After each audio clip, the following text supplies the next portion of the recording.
Welcome to today's webinar presented by MEOPAR. The topic is goal setting for graduate students and researchers. My name is Laura Avery, manager of MEOPAR's training program. The Marine Environmental Observation, Prediction, and Response Network is a national network of academic researchers, students, government scientists, and partners working together on marine issues. And with me today is Bridget Graham, MEOPAR's administrator. Bridget is going to introduce our speaker today. Hi everyone, our presenter today is Robyn Roscoe. Robyn is the Director of Management and Administration for the BC Cancer Genome Science Centre, where she is responsible for the project, finance, and operations management. She is also a consultant with her own company, Lyric Management. Robyn is a certified project management professional with 20 years of experience in the management of large health research projects and nearly 30 years of experience in project management in the scientific and technical fields. She holds a Bachelor of Science from the University of Manitoba.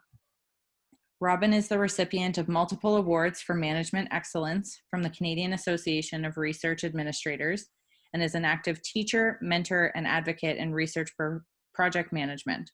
We're excited to have her join us today. A few housekeeping items before we begin. Today's webinar will be recorded and you'll receive a link to the recording within the next week. The webinar will be about an hour with time for questions and discussions throughout the presentation and at the end. If you have a question or comment for Robyn, please enter it in the chat box. And please change your setting in the chat box so your comments go to all attendees. Otherwise, only Robyn and I will see your comments. For those of you just joining us, welcome. Robyn Roscoe will share her expertise with us on goal setting for graduate students and researchers. Robyn, over to you. Thank you very much, Bridget and Laura, and welcome everybody. I'm very happy to be with you today.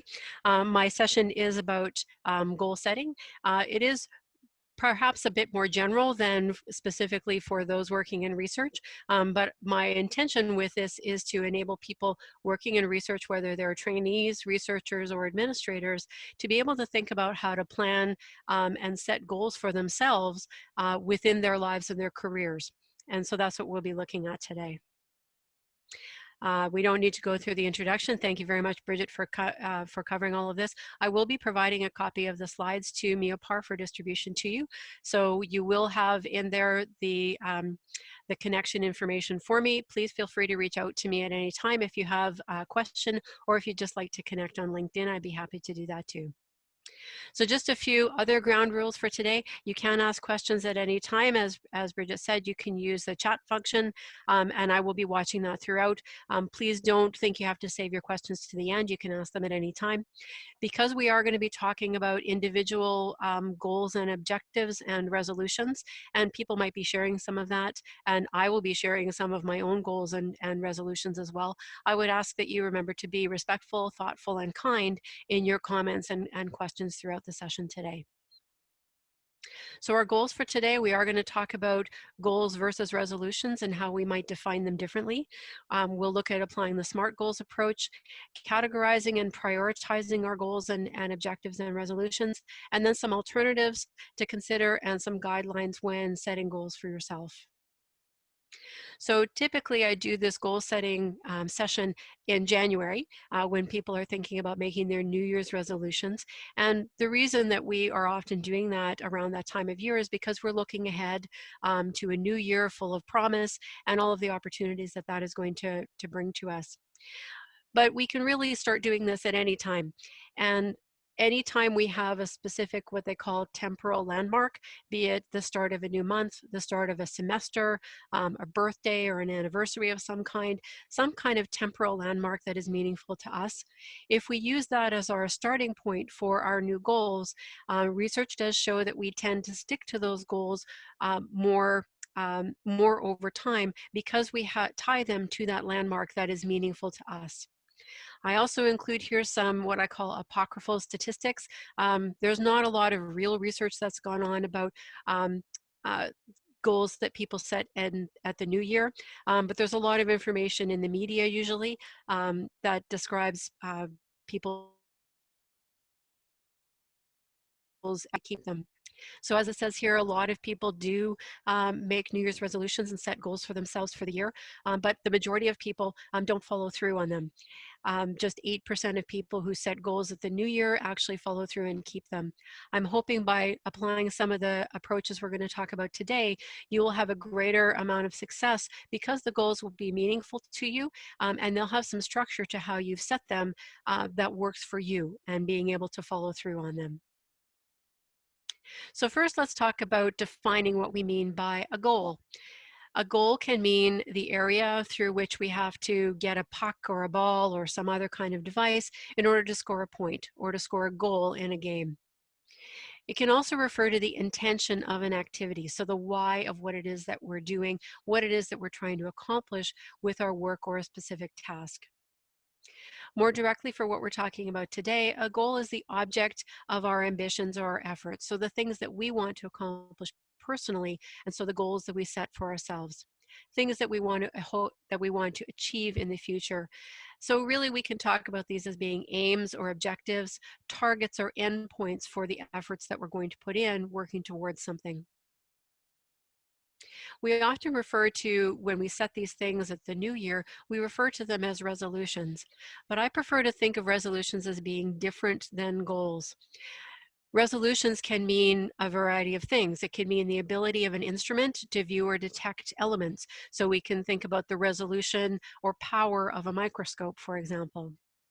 In music, resolution can refer to resolving a tone. So we would move from a minor key to a major key, for example. That could be a resolution. More appropriate for us, we can think of a resolution as being a formal expression of an opinion or a determination or of a course of action. So we can make a resolution perhaps in a meeting or in a project. We can resolve to move in a specific direction. It can also be considered to be a solution to a problem or a firm decision or a promise to ourselves to do or to not do something. So resolutions are really intentions or aspirations and promises that we make to ourselves about behavior that we're going to work on or exhibit going forward. So really the difference between goals and resolutions, goals refer to the thing that I want to do, so the action that I want to take. Goals, kind of like projects, usually have a beginning and an end. We decide to do something and then we act on it and then we complete it. Whereas resolutions more often refer to ways that we want to be. So how do we want to be and behave in our for ourselves going forward, the things that we want to do, not just to accomplish something, but ways that we want to be and behave on an ongoing basis. So we might have resolutions, we might set resolutions for ourselves and then make specific goals associated with those resolutions. So specific things that we want to do in order to achieve or demonstrate that resolution. So for example, one of my resolutions is to be more mindful of others. This is one that I established for myself last year. A resolution is typically something you set and you keep doing it. It's a way that you want to be for your life going forward. I want to be more mindful of others, so I will set a specific goal of limiting the emails that I send to people that I work with. I will work on not sending emails late at night and not sending emails on the weekend. So being mindful of the people that I work with and their time, their personal time, and not interfering with that or creating an expectation that they need to be online and responsive to me at all hours of the day or night. Again, I might have a resolution to try and declutter my living space. If you're like me, that is a lifelong resolution to try and make sure that we manage our space. And so I would set a specific goal of reducing the volume of something. So reducing my volume of books or reducing my volume of clothes or shoes or something that's occupying some of that space. One of the ways that we can define goals, and as I mentioned, goals are things that we want to accomplish and complete, is to think about them in terms of SMART goals. If you've taken project management training with me in the past, you know that I apply SMART goals in projects. When we apply them to personal projects and personal development, we define SMART in a slightly different way, but in a way that allows us to establish those goals for ourselves. So first, our goal needs to be specific. We need to be able to understand what it is. This is something that we are going to work on. So we need to understand what exactly it is that we are trying to do. Of course, goals need to be measurable. We need to have some way of knowing when we're done. Unlike resolutions, which are changes in behavior and ways that we want to be going forward, goals are things that we want to do and work on and complete. And so we do need to have some way of measuring it or counting the work that we're doing in order to know when we're done. Of course, goals need to be achievable. If we're setting a goal, for example, if we set goals now that we want to accomplish by this time next year, they have to be things that are actually doable in that time period. So for myself, I might have a fitness goal that says that I want to be able to run a marathon, even if it's a virtual marathon in this current world. Now, you can't see me on the camera, but you would probably know if you've ever met me that running a marathon is probably not something that's in my immediate future. I would need to do a lot more work than what I could accomplish in a year. So that's probably not a goal that's achievable. It may be something that's a longer term goal, and I would set intermediate goals in order to meet that, things that I could actually do within the next year or the next time period for when I'm setting my goals. Goals also have to be relevant, or what we might also call rewarding. So they have to be, as much as possible, part of a larger category or a bigger goal or a resolution. So we need to understand the meaning behind why we're going to work towards that particular goal. What is it going to do for us or teach us that's going to contribute to the way that we want to be going forward? The rewarding definition there just means, again, that we are satisfied with the work that we do on that, and we can see how it is going to advance ourselves and our lives. There's an additional R here in the SMART goals that is recorded. So we want to be sure that we write these things down so that we have a point of reference. We take that opportunity to explain to ourselves what the goal is and what we're going to try and accomplish. And we have that record to refer to when we do check-ins and when we review our progress and our completion at the end of the time period. And lastly, they have to be time bound. So in order to be able to accomplish them, we want to make sure that we set a time period over which we're going to do this work, which again gets back to why they need to be achievable. So if we set our time period as being a year or a semester or prior to an upcoming other milestone, so by the time I'm 50, I want to be able to do blah, that would be a time boundary that we would put that gives us a deadline in a way. We, of course, are in control of all of this, so we can adjust these things. But if we don't start out with a time period, we won't know when to start because we won't know when we're trying to finish it. So using the SMART goals helps us put boundaries around and gives us some guidelines for setting the goals that we're going to put in place for ourselves. So one of the other things to consider when you're building out your goals is to put them into categories. Rather than just have a big laundry list of all of the things that you want to be working on, using the categories helps you to bucket them together and also gives you some reminders about things that you might want to put some effort into. So we can have career goals, we can have physical goals, we can have artistic goals, public service goals, so things that we would want to volunteer in. These are some categories. If you do some research about goal setting, you'll find that these are some of the categories to think about. When I set my goals every year, and I do goal setting every January with a friend, and we've been doing it for 20 years, I believe, and the categories that we use are very similar to the more publicly available suggestions. I have family and friends, so I put in that category things like meeting with my family regularly, sending letters to friends, planning trips with people if I have the opportunity to do that. I'll have relationship goals. I'm a singer, so I will also have music goals, health and fitness goals, and I also have a miscellaneous category. How do I use these when I'm building my list? So I will have health and fitness goals, and within that, I'll also have some resolutions about the way in which I want to be. So I've got some specific things. I'm going to walk. I walk to work every day. I'm going to walk the long way a few times just to expand my physical activity. I'm also going to manage my health by managing my sleep and trying to get to bed at the same time every day or at a regular time. In my miscellaneous category, I have things that either don't fit in any other category, or perhaps they belong in multiple categories. And so I don't lose track of them. I put them in this miscellaneous category. These are usually things that are part of, again, behavior changes, or are specific things that I'm only going to do once, or once every several years. So I have in here make last instructions. That's related to making sure that I have a will and that my will is kept up to date. Not something I'm going to do every year, and not something that falls into any specific category. It's not just about work. It's not just about family and friends. It covers a lot of different areas. I also have a book club in here. So I'm part of a virtual book club, but I've had to expand this a little bit to say, getting back to one of my other goals, which is about decluttering my living space, I've made a rule for myself about I'm not going to buy any more books. I just cannot accommodate them within the space in which I live. And I need to start thinking about managing that demand on my space. So it's related to what I do in the book club, but it's a specific thing that I want to work towards. The other way we can think about setting our goals and establishing our resolutions is thinking about what might be called an anti-resolution. So I mentioned in the definition of resolutions that sometimes it's a commitment to ourselves about what we're not going to do.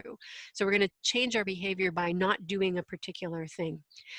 And sometimes when we're trying to work on our behavior and set goals or resolutions for ourselves, it's easier to recognize things that we don't want to be doing and stop doing those things, just as much as it is to say you want to be a particular way or do a particular thing.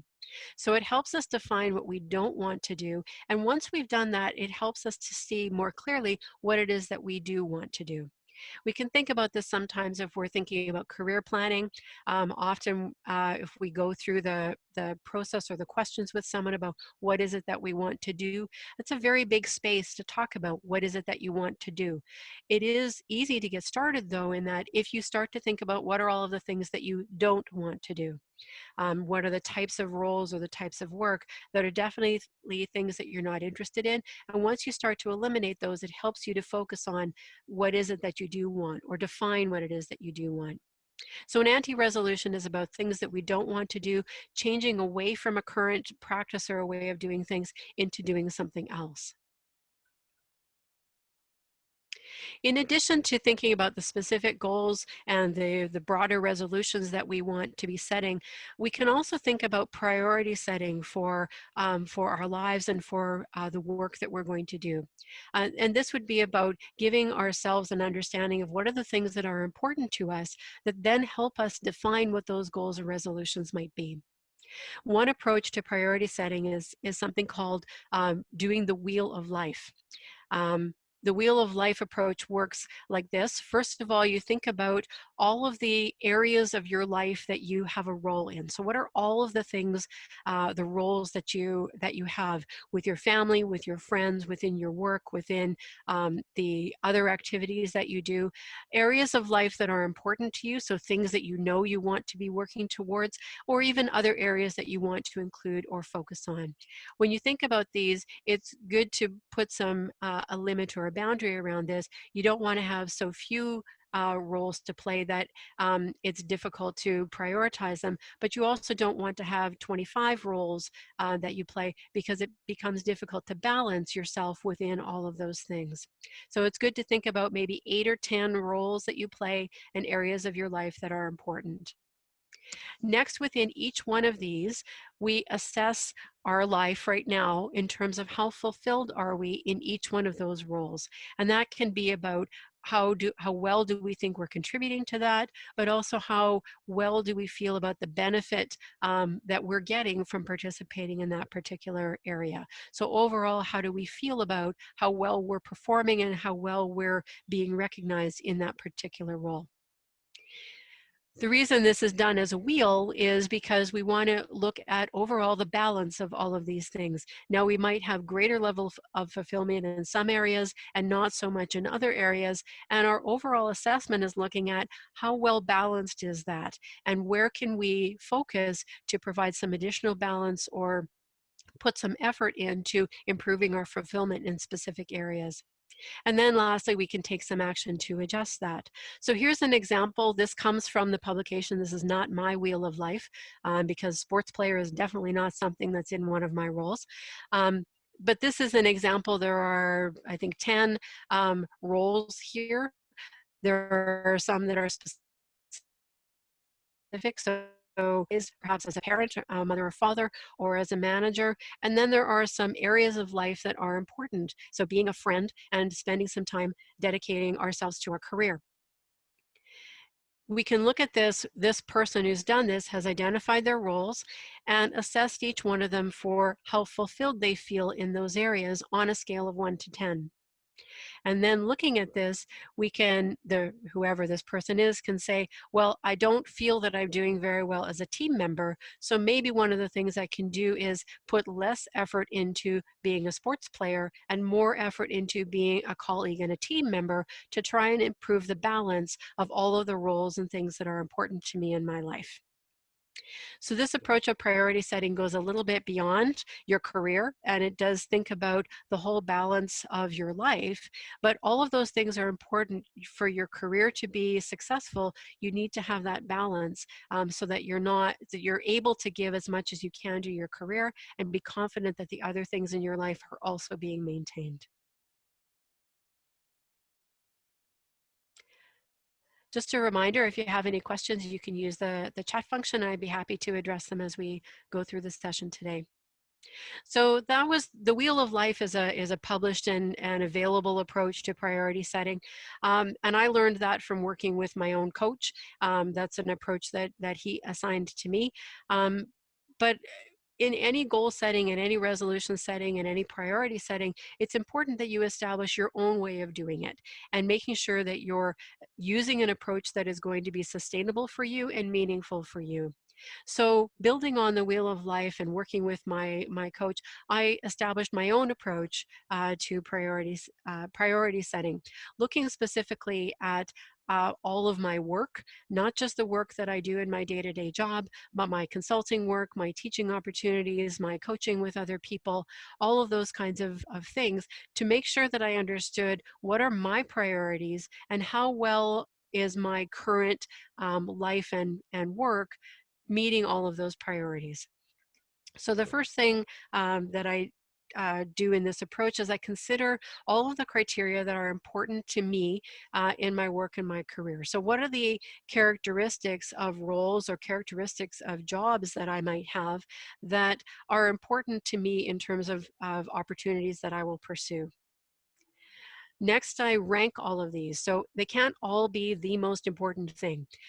Even the word priority does by definition mean that there has to be some things that are secondary to it. So even within your list of priorities, there will be things that are more important to you.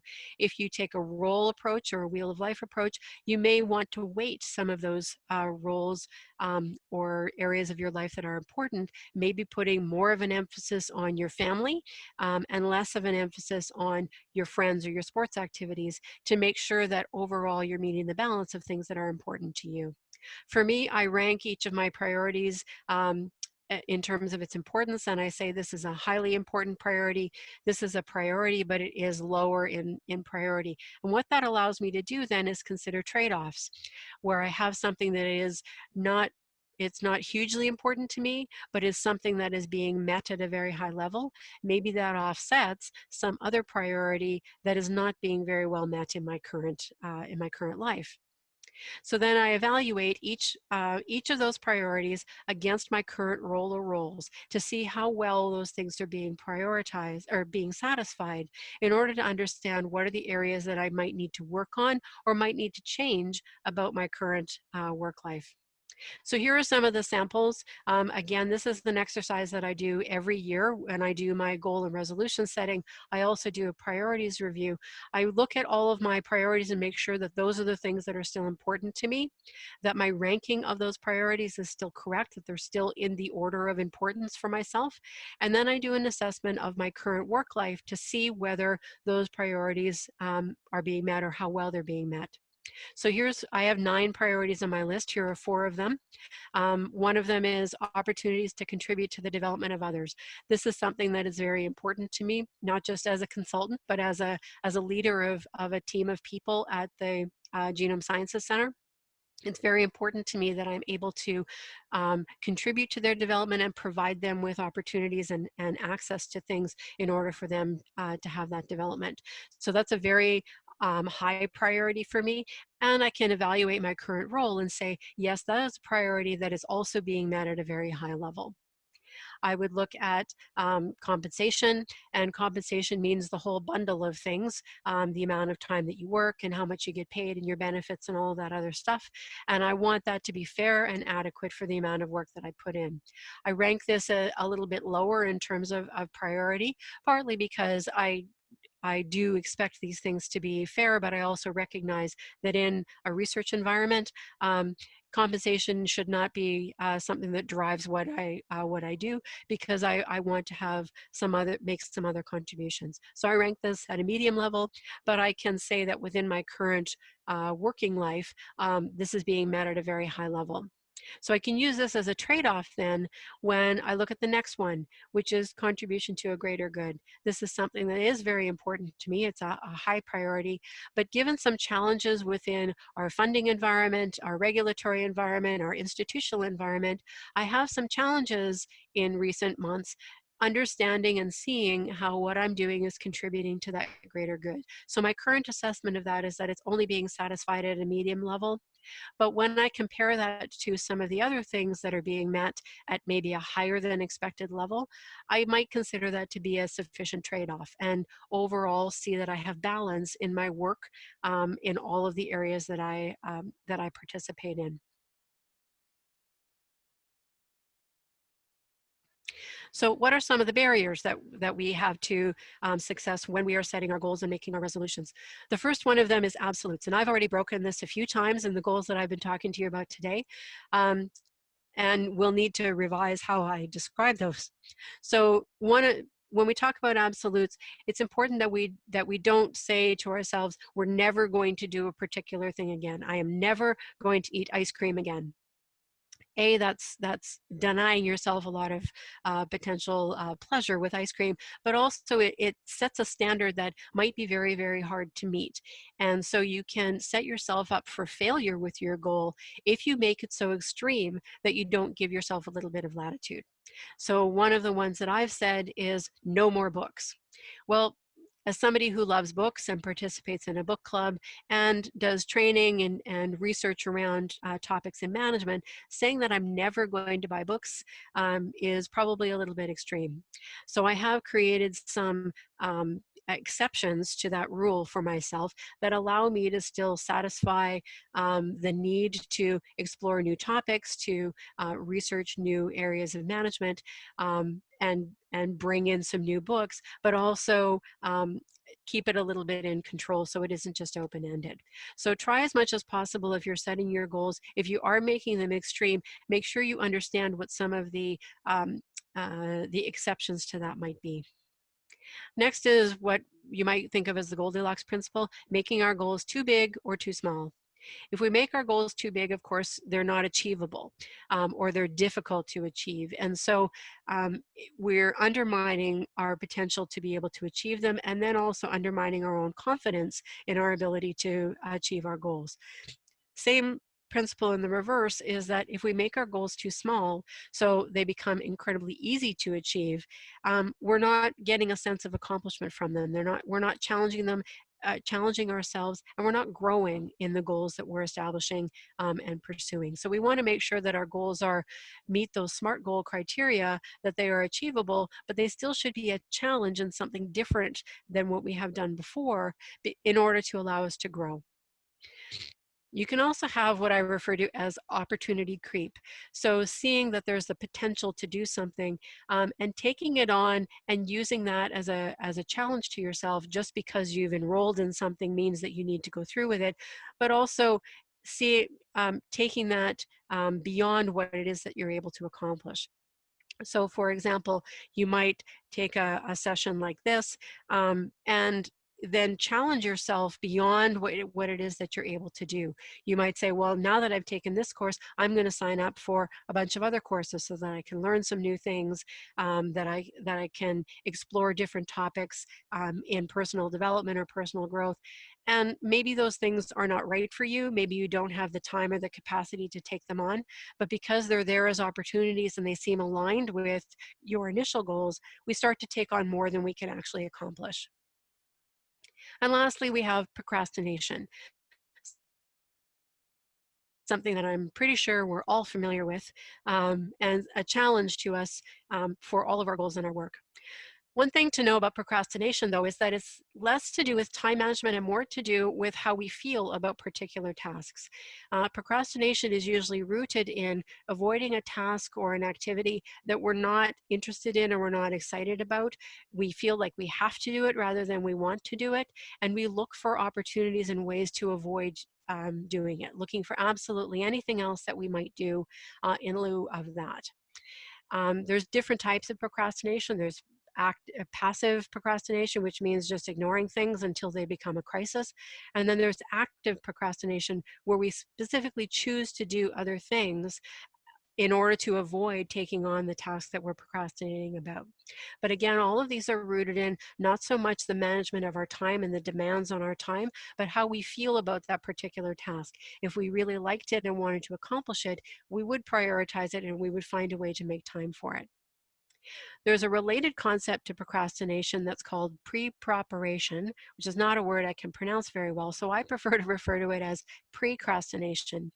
In precrastination, we have an activity that we're interested in, and we perhaps get started on working on it before we're actually ready to do so. And we waste our time and effort on something because we're not really in a position to accomplish or complete it, but we're excited about it or interested in it, or we think we can make it go away more quickly if we just get started on it. But in fact, we're wasting our energy on it. So an example of this might be if you are planning a big dinner, or you're baking a special something for an event, and you get started on doing it. You fire up the oven and you butter your pans and you start mixing things in the bowl, and it's only after you're halfway through doing it that you realize that you don't have any baking soda. And so now you have to stop what you're doing, go and get some from somewhere, come back, and possibly have to restart the work that it was that you were doing. That's a very simple explanation of precrastination, but that kind of thing happens sometimes in our work when we get started on something and it's not the right time, but we feel that we're trying to put it behind us. Again, it's more related to how we feel about that task. We just want to get it over with, or we're super excited about it and we can't wait to get started. But either way, we end up spending time and energy in ways that is not efficient and effective for us. And if this applies to our goals, again, it can see that we're working really quickly on one particular goal without keeping it in balance with all of our other goals. So some alternative approaches to think about with goal setting or resolution setting.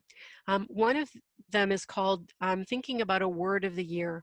So giving yourself a specific word or phrase that defines the way that you want to be or the way that you want to behave in that particular year. And then all of the work that you do and the choices that you make are guided by that word or that phrase that gives you a bit of a mantra for how you want to be.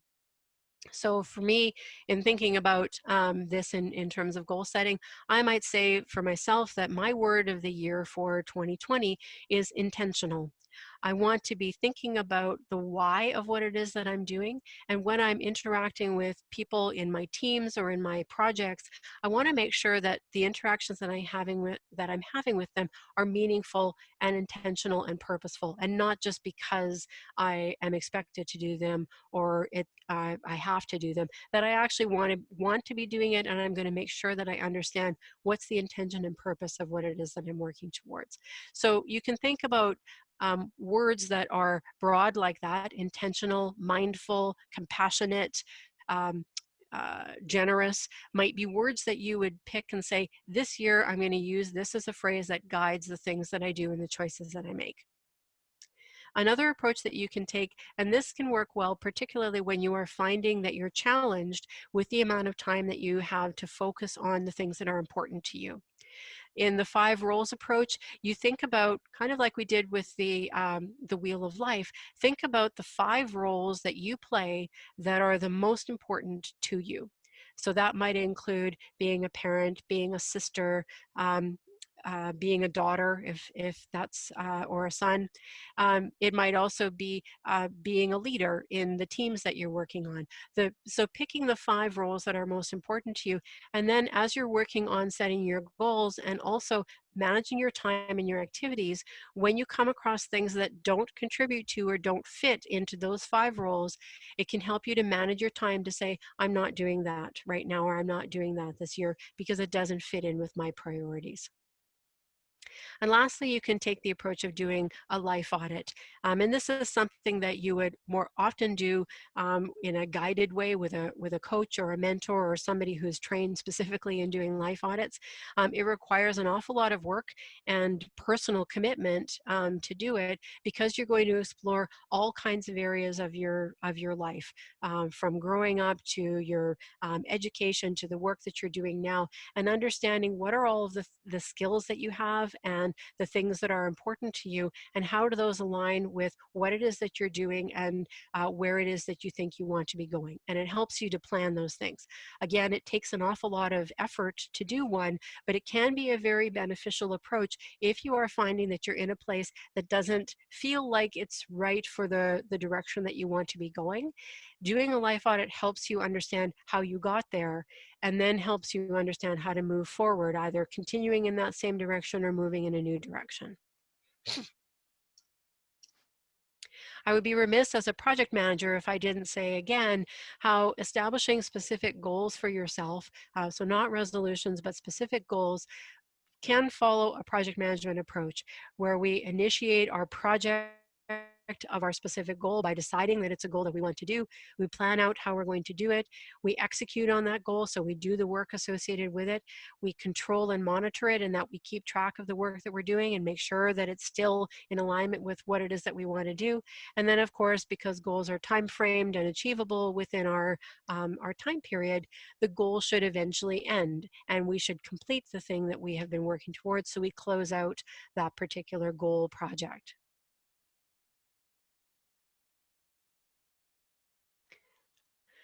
Some other guidelines to think about when setting your goals and then working towards meeting them.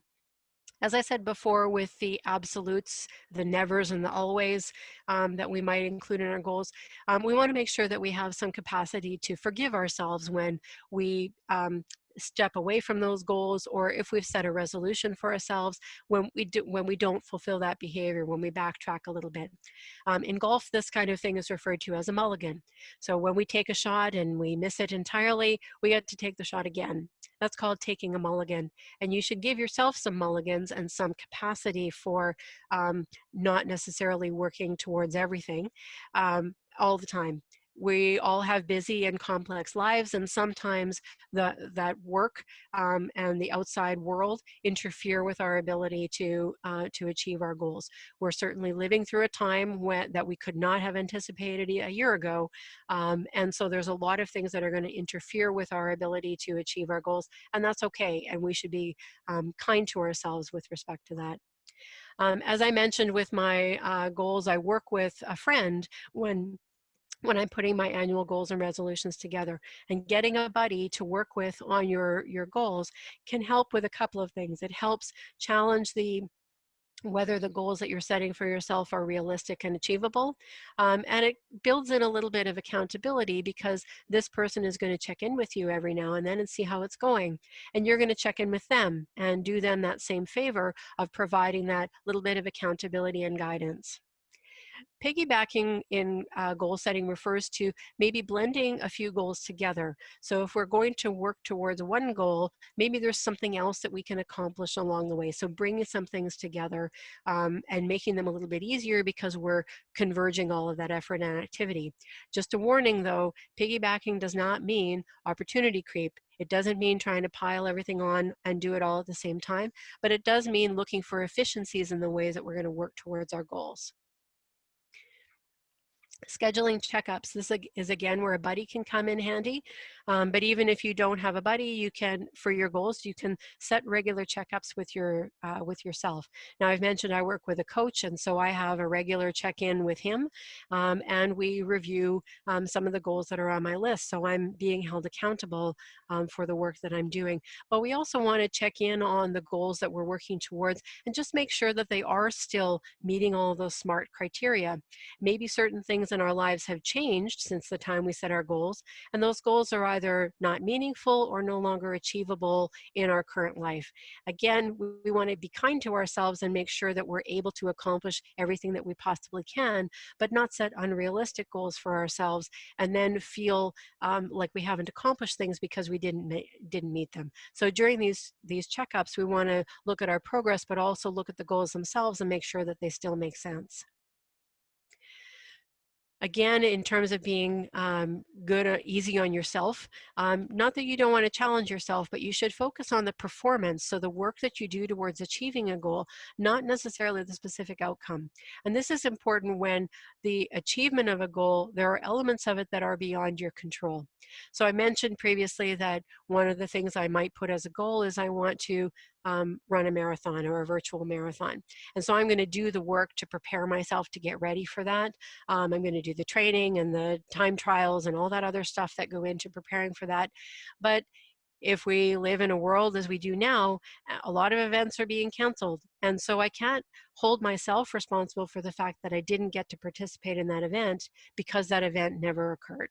So we want to make sure that we focus on the performance and reward ourselves for the effort and the work that we do to achieve our goals, even if it's not possible for us to completely get there. And lastly, in your goals, make sure you include some things that you're actually looking forward to doing. So one of the things that I have on my goal list when it comes to my friends and family and my relationships is I make sure that I'm including in there vacations or specific events and things that I want to do or recognize. So celebrating an anniversary, taking a very special trip to a place that you've always wanted to go, or a favorite place that you like to go to. Make sure that there are some things on the list that you're looking forward to do. All of those things still take work and effort to accomplish, but the reward that you're going to get out of them, of course, is something that you're greatly looking forward to. And those goals in and of themselves become rewards for all of the other things that you're working towards. So some takeaways from today's session. We've talked about the difference between goals and resolutions and using categories to make sure that we cover all of the areas of our life that we want to have goals in, and that we understand how those things are connected. We want to make sure that our goals are written down and that we check up on them on a regular basis, either with a buddy or on our own. Most importantly, I hope that what you will take away from today is that the goals and resolutions that you set for yourself are yours. They should be the things that you want to do, the things that you aspire to do or accomplish, and the way in which you want to be. They can be guided somewhat by the expectations of your work environment or the world in which you're living, but make sure that they are still things that you actually want to accomplish.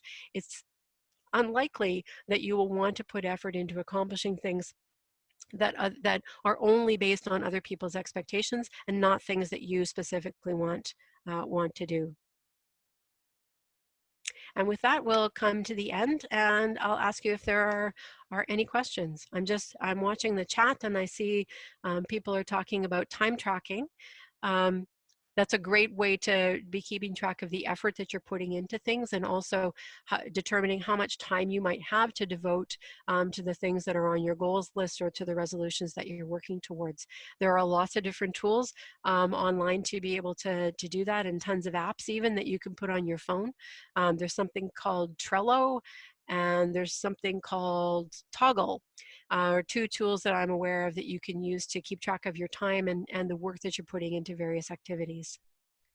Thanks very much, Robyn. That was really great. And there were a couple of different approaches that I haven't heard of before. I mentioned in the chat window, I was wondering if people had tried some different approaches like word of the year or 5 roles. The 5 roles sounded really intriguing to me.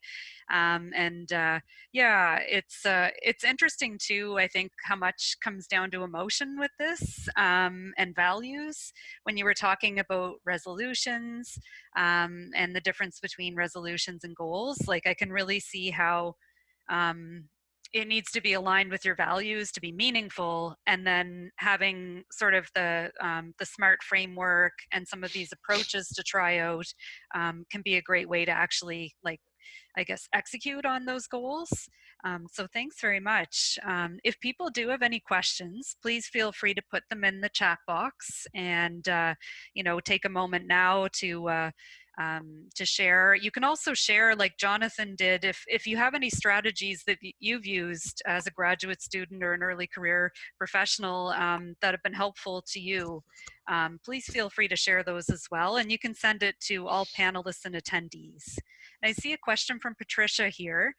She says, what does a coach do and where do you find one? And that's a great question. I was wondering the same thing. Thanks, Patricia. Sure, I'm happy to talk about my own experience with that.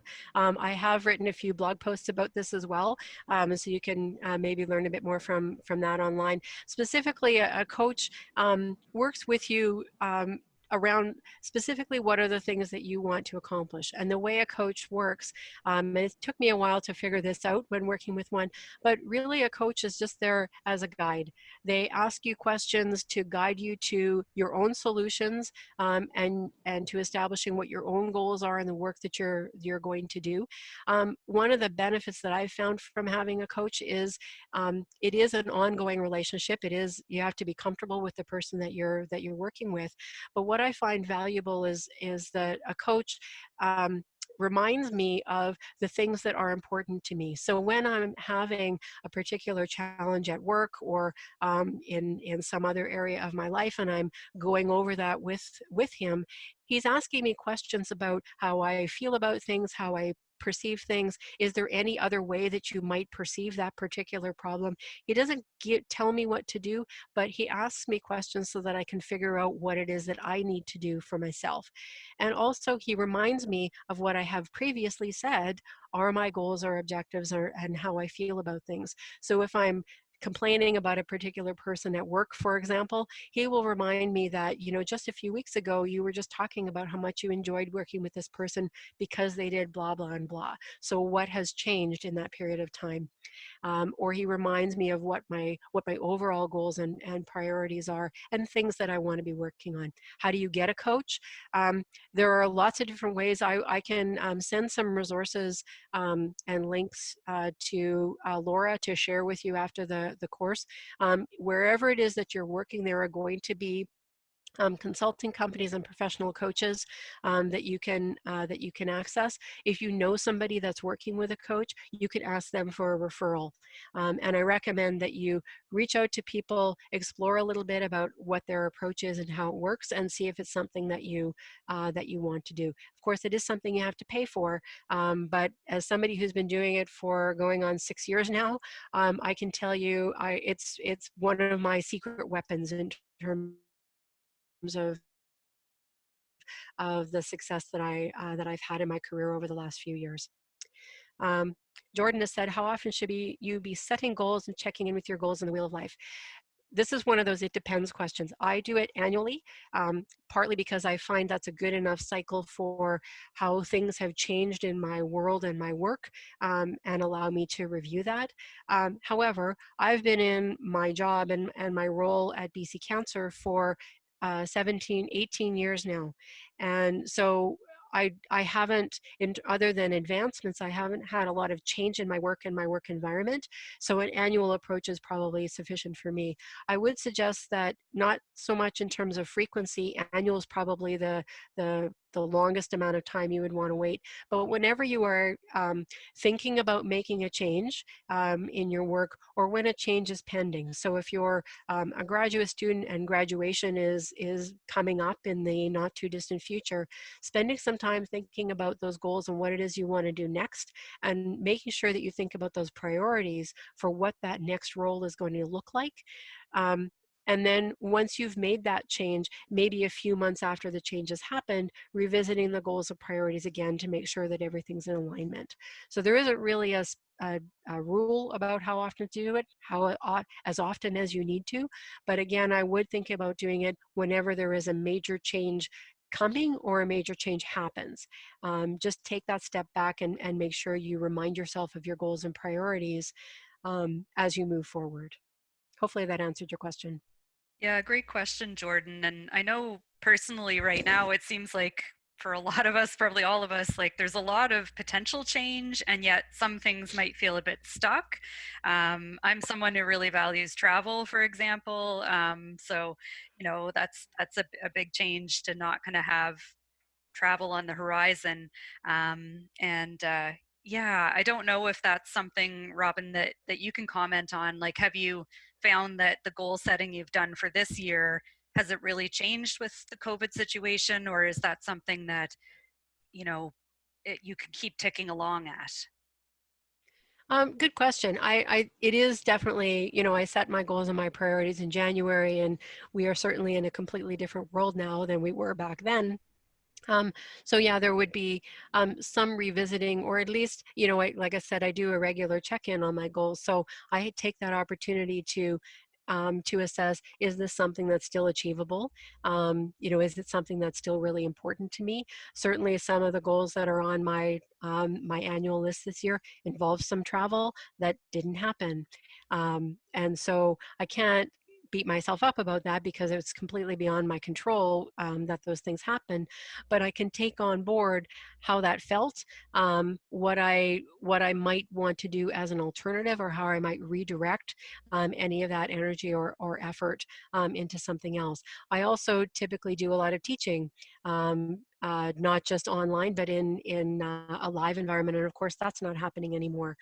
So I need to look for different ways of being able to do some outreach and be able to connect with people. That contribution to development that's important to me. I just need to look for different ways to be able to do that. I think the main thing is to remember that the disruption to goals and objectives that you might have right now, that disruption is beyond your control.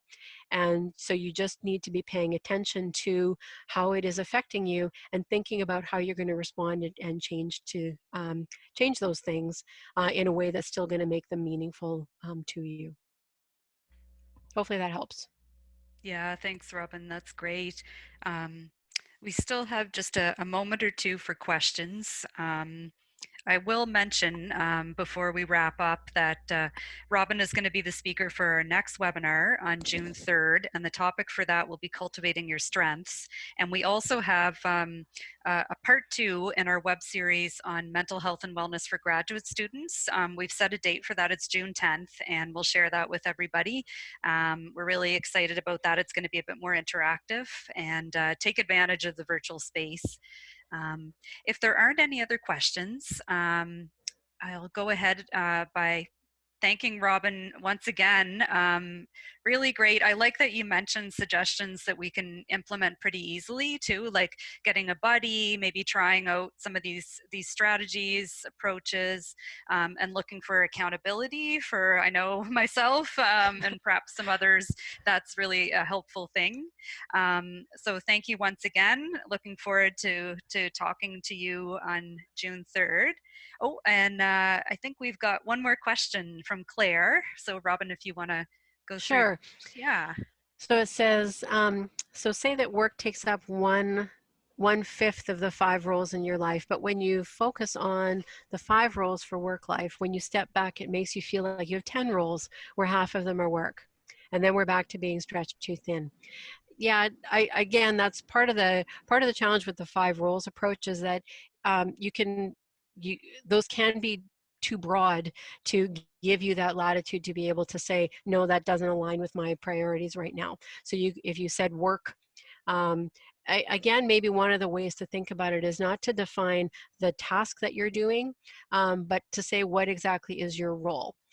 So for me, I wouldn't say work as a role, I would say leader as a role, because that defines for me what are the things that I'm going to do, what are the work tasks and responsibilities that I have, and then the things that don't fit within that bucket would be things that I might be able to say, you know what, that doesn't align with my capacity or my priorities right now. It's part of the advantage in a way of the wheel of life is that you can include not just roles that you play, but areas of your life that are important to you. So you could have like a, you know, your I'm a research associate or I'm a graduate student and I'm a mother and I'm a sister and I'm a friend, but I'm also a volunteer and I'm also a writer.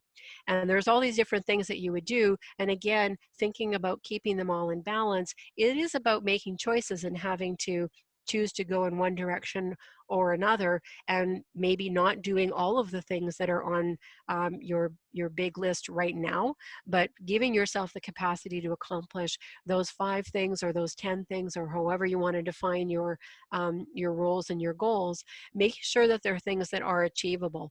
That, as I said, that does involve choices, and sometimes that does involve saying, you know what, I'm not going to do that right now. And that's just, again, circumstances, but also our own individual capacity to do things. Hopefully that helps, Claire. Yeah, thanks, Claire, for that. And it's something that, yeah, it has to. I like the idea of, you know, checking in. You know, what do I really want to? Again, for me, it comes back to values. You know, Yeah. what's the most important thing? What's the thing that kind of rings true for each of you? Um, yeah, so thanks everyone so much for participating. We hope you enjoyed today's webinar. Please follow Meopar on Twitter and check out our events page on our website at meopar.ca. And once again, we'll thank Robyn Roscoe for joining us, and thanks to Bridget for doing the introduction to the webinar. Hope everyone has a great day.